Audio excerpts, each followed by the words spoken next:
তোরে বসে বসে আল্লাহর কালামের তেলাওয়াত করতেছে। ওমর রাগের মাথায় তরবারির আছাড় দিয়া বোনের পিঠের মধ্যে আঘাত শুরু করছে। বোন বেহুশ হয়ে জমিনে পড়ে গেছে। কিছুক্ষণ পরে যখন আবার হুঁশ আসছে, বোন ডাক দিয়ে বলে, ওমর জীবন দিতে পারি, কিন্তু যে আল্লাহর কালামের মোহাব্বত দিলে দুইকা গেছে, যেই নবীর মোহাব্বত দিলে ঢুকছে জীবন দেওয়া সম্ভব। ওই কোরআনের মোহাব্বত, নবীর মোহাব্বত দিল থেকে বের করা সম্ভব না। এই কথা যখন বলছে, উমরের দিলের মধ্যে গিয়ে কথাটা লাগা গেছে। সুবহানাল্লাহ কইতেন না? উমরের কলিজাত গিয়ে আঘাত করছে। আঘাতটা লাগায় দিছে কে? জুরে কন্যা, জুরে কন্যা কে? আল্লাহ আঘাত লাগায় দিছে। উমর কয়, বোন কি এমন কিতাব যেটার জন্য তুমি জীবন দিবা, কিন্তু এরপর এটা ছাড়তে পারতা না? কিতাবটা আমার একটু দেখাইবা? সুবহানাল্লাহ কইতেন না? বোন ডাক দিয়া বলে, ভাই ওমর, এটা এমন এক কিতাব, ইন্নাহু লাকুরআনুন কারীম, এটা এমন এক সম্মানিত কিতাব, লা ইয়ামাসসুহু ইল্লাল মুতাহহারুন, কোন অপবিত্র মানুষ এই কিতাব ধরতে পারে না। ভাই ওমর, কিতাবটা যদি ধরতে হয় আগে পবিত্র হও। ওমর কিতাবটা ধরার জন্য গোসল করলেন, পবিত্র হইলেন, বোনের পাশে বসলেন। ওমরের বোন কোরআনের তেলাওয়াত শুরু করছে। বোনের তেলাওয়াত চলতেছে, ওমরের চোখ বেয়ে বেয়ে পানি পড়তেছে, পানি পড়তেছে। তেলাওয়াত চলতেছে, পানি পড়তেছে। এভাবে কিছুক্ষণ যখন তেলাওয়াত চলছে, ওমর আর স্থির থাকতে পারে নাই। ওমর বলে, বোন আর দেরি করিস না, এই কোরআন যে মুহাম্মদের উপরে নাজিল হয়েছে, আমাকে তার কাছে নিয়ে যা, আমি মুহাম্মদের কাছে গিয়া কালিমা পড়ে মুসলমান হয়ে যাব। ওমরের ভিতরে কোরআনের ধাক্কা লেগে গেছে, চোখের পানি পড়তেছে। বল ওমরকে নিয়ে নবীর দরবারে চলে গেছে।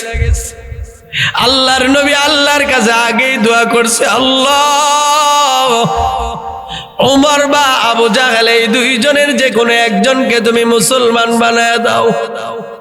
আল্লাহ আমার নবীর দোয়াটা ওমরের জন্য কবুল করছে।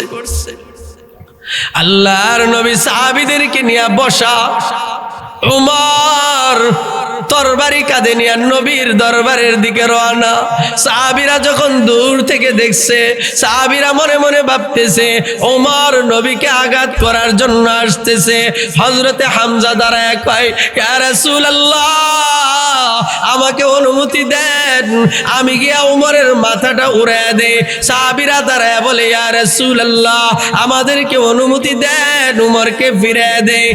নবীজি বলেন, সাহাবীরা রে, ওমরকে আসতে দাও, আগে ওমরকে আসতে দাও, তারপরে দেখি। সুবহানাল্লাহ কইতেন? বুঝতেছেন নি কথা? বুঝতেছেন? কষ্ট হইতেছে আপনাদের? হযরতে ওমর আল্লাহর নবীর ঘরের সামনে আয়েশা দাঁড়াইলেন। আয়েশা চোখের পানি ছেড়ে দিলেন। হযরতে ওমরের চোখের পানি দেইখা সাহাবীদের মধ্যে আনন্দের রুল পড়ে গেছে।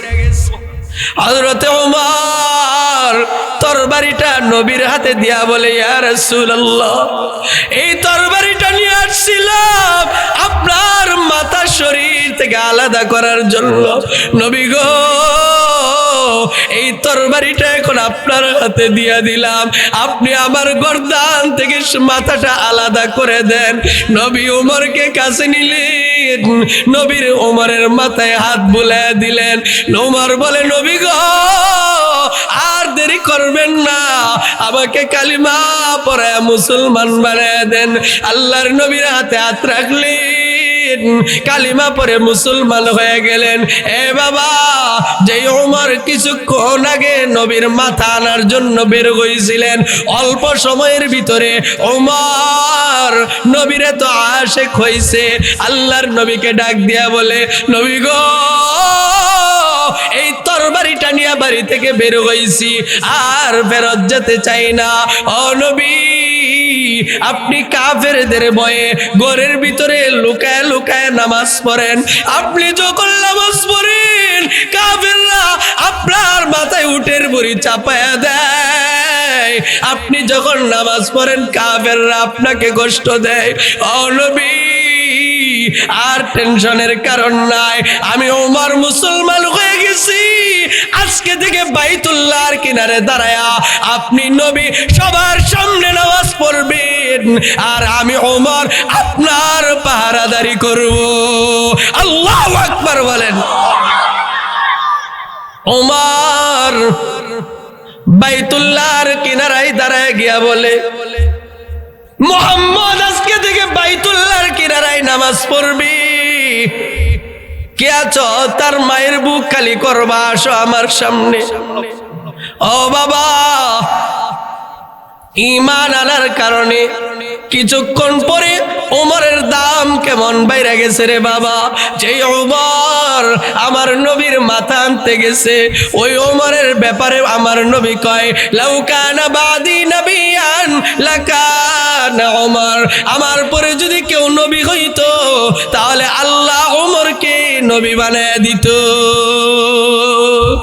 শুধু তা না, আমার নবীর পরে যত খলিফা হয়েছেন, ওমর এমন নেই পরায়ণ বাদশা ছিলেন। রাত্রিবেলা গুইরা গুইরা জনগণের খোঁজ খবর নিতেন। এ বাবা, ওমর নবীর সাথে চলছে, নবীর গুণ অর্জন করছে, কোরআন শিখছে। শুধু নবীর সাথী দুনিয়াতে হয়েছে তা না, আজকে যারা বাইতুল্লাহ হজ করতে যান, তারা দেখছেন আমার নবীর কবরের পাশে ওমরের কবর আছে না নাই? ও বাবা, ওমর দুনিয়াতে নবীর সাথে চলছে, নবীর সাথে কবরে শুইছে, কিয়ামতের ময়দানে নবীর সাথে থাকবে, জান্নাতেও নবীর সাথে থাকবে। আবু বকর নবীর সাথে চলছে, নবীর সাথে চইলা দুনিয়াতে দামি হয়ে গেছে, সিদ্দিক উপাধি পায় গেছে, কিয়ামতের ময়দানেও নবীর সাথে থাকবে। আল্লাহ তাআলা সর্বপ্রথম আবু বকরের আমলনামার হিসাব নিবে। আবু বকরের এমন দাম, হাসরের ময়দানে আল্লাহ আবু বকরের আমল দেখা খুশি হয়ে যাবে। বাবা, ওসমান নবীর সাথে চলছে, নবীর সাথে চইলা দামি হয়ে গেছে, জান্নাতে নবীর সঙ্গী হয়ে গেছে।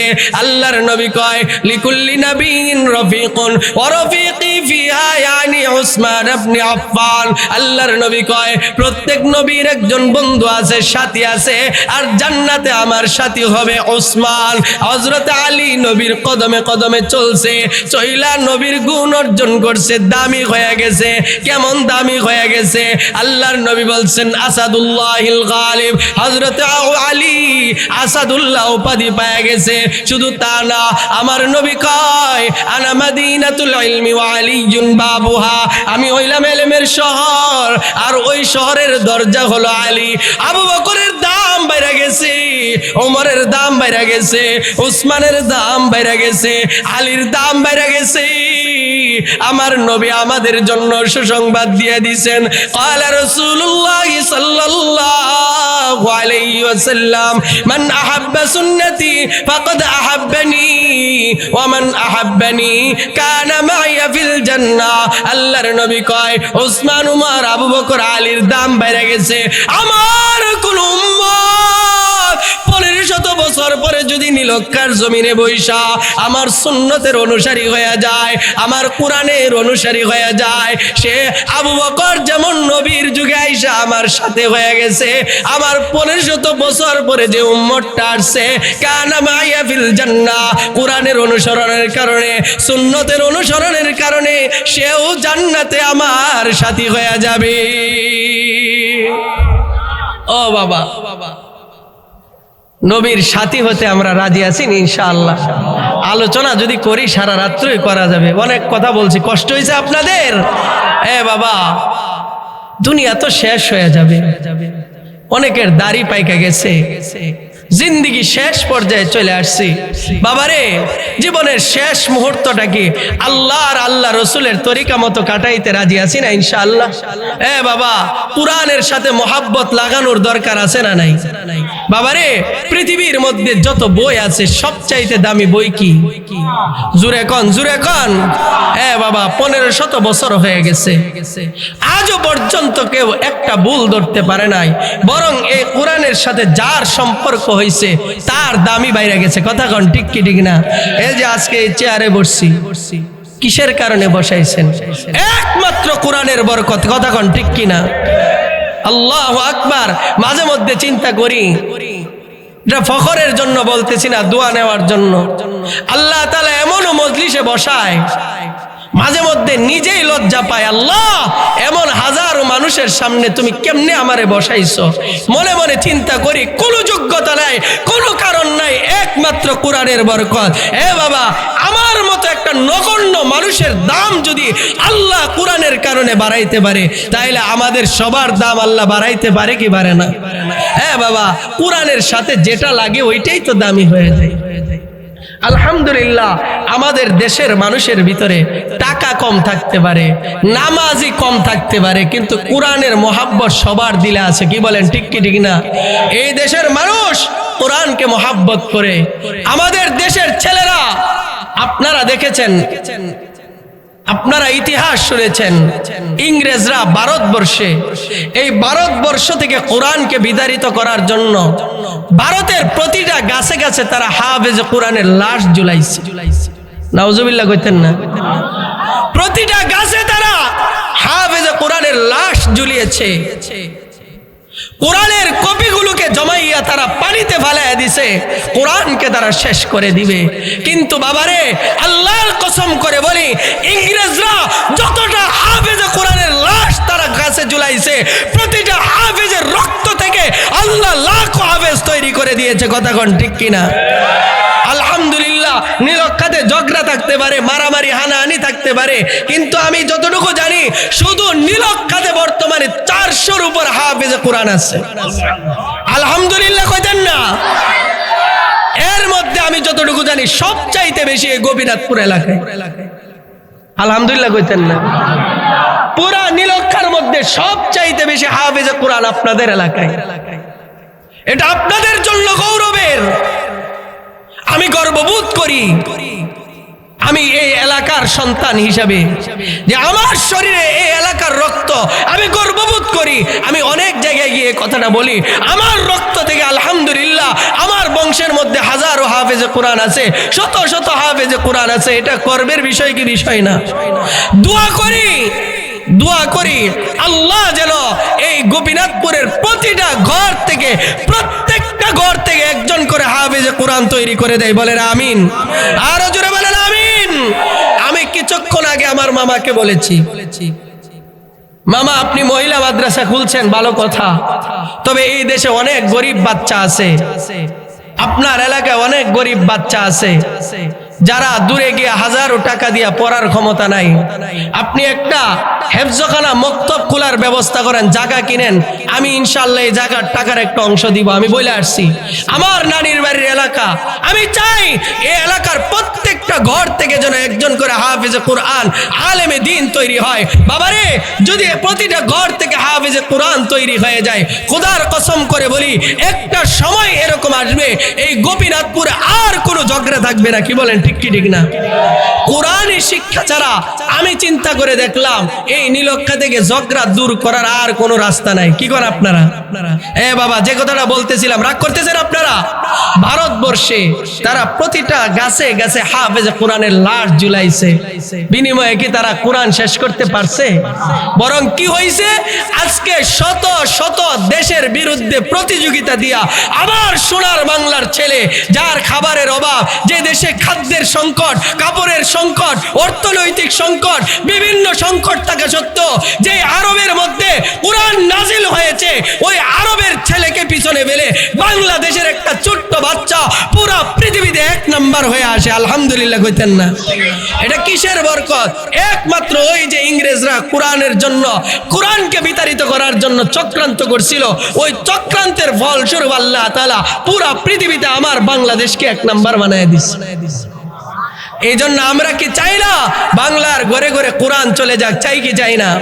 ও যুবক ভাইরা, পায়ে হাত রেখে বলি, যে অবস্থায় আছেন, স্কুলে, কলেজে, ভার্সিটিতে, চাকরিতে, অফিসে, যেখানেই থাকেন, কোরআন একটু তেলাওয়াত কইরেন, কোরআনটা পড়ার চেষ্টা কইরেন, কোরআনের অর্থগুলো বুঝার চেষ্টা কইরেন। খোদার কসম, যেই ঘরে কোরআন থাকবে, যেই মানুষটার সিনায় কোরআন থাকবে, ওই মানুষটাকে কোনোদিন আল্লাহ লাঞ্ছিত করবে না। কারণ ওই মানুষটা যদি লাঞ্ছিত হয়, আমার আল্লাহর কালাম লাঞ্ছিত হবে। কথা কোন ঠিক কিনা?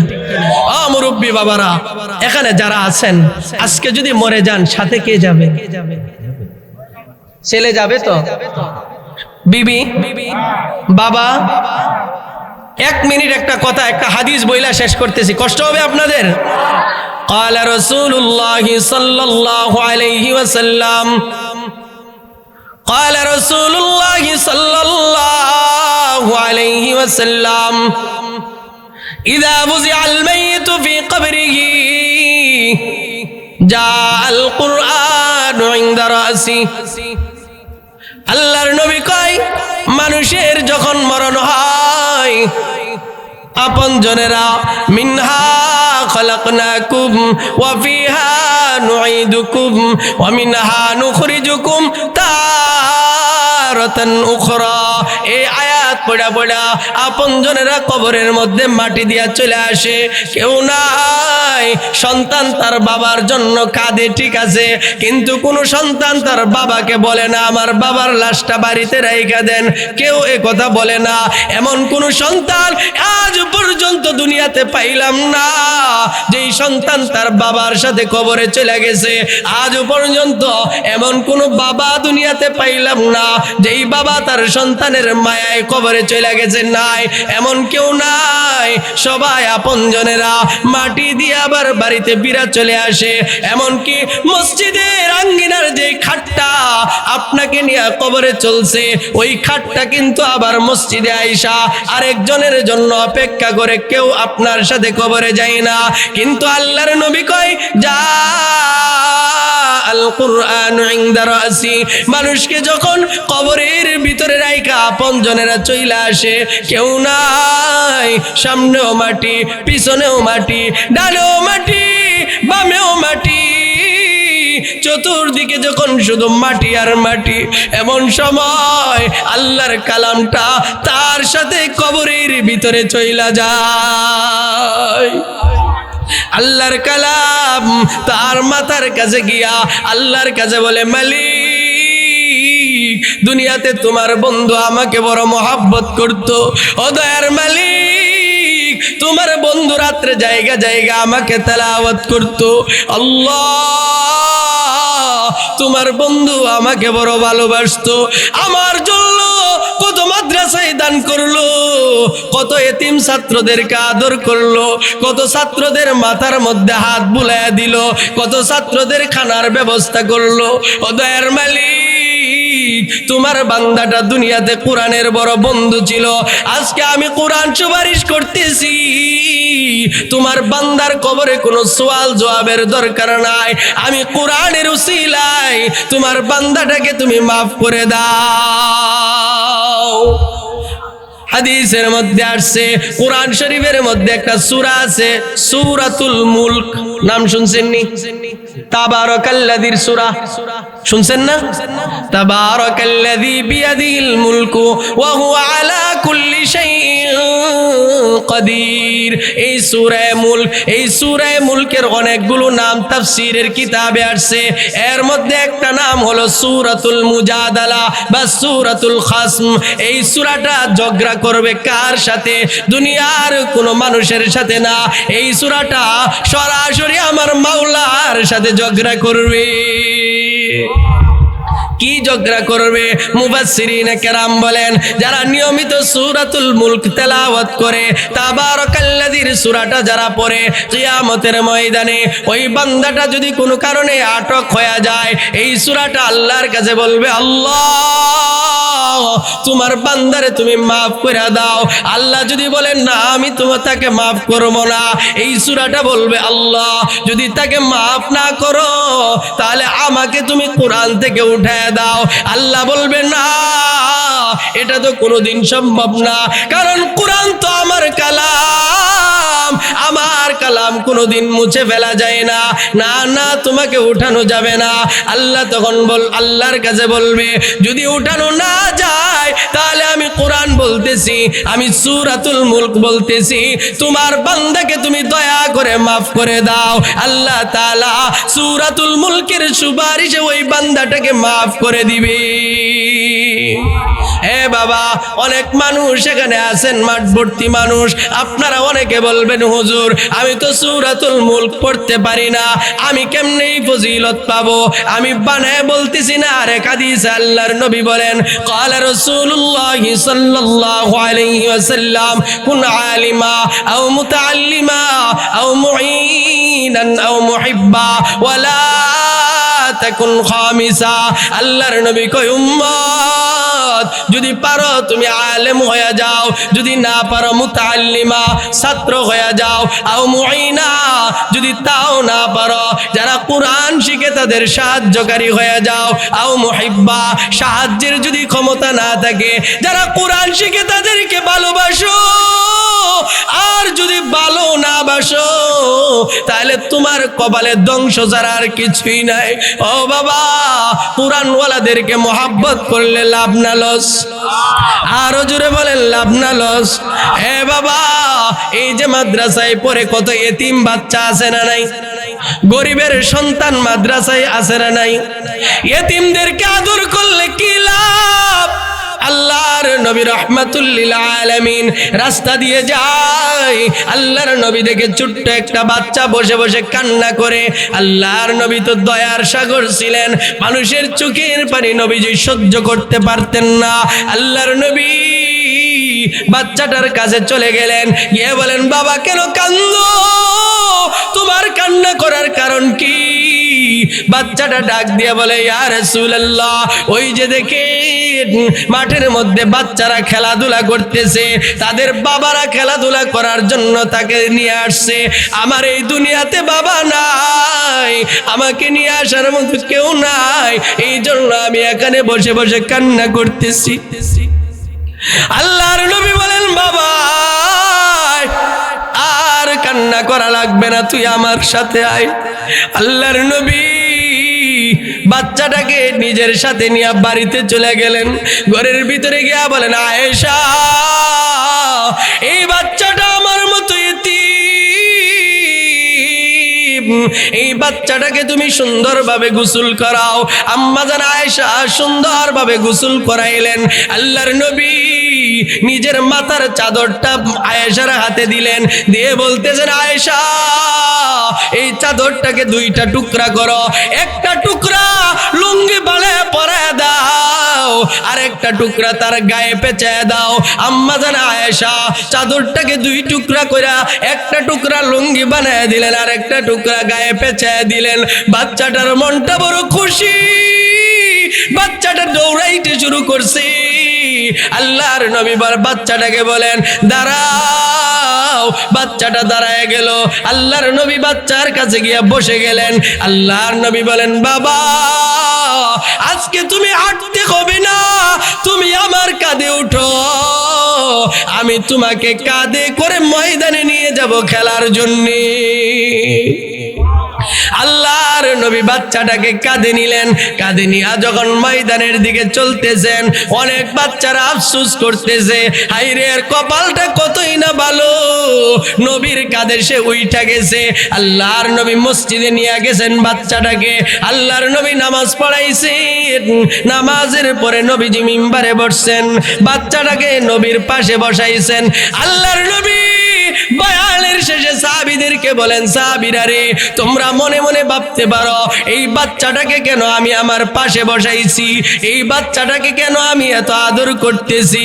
ও সাহাবায়ে কেরাম, এই বাচ্চাটা আমার মতো এতিম, এই বাচ্চাটার দুনিয়াতে মা বাবা কেউ নাই।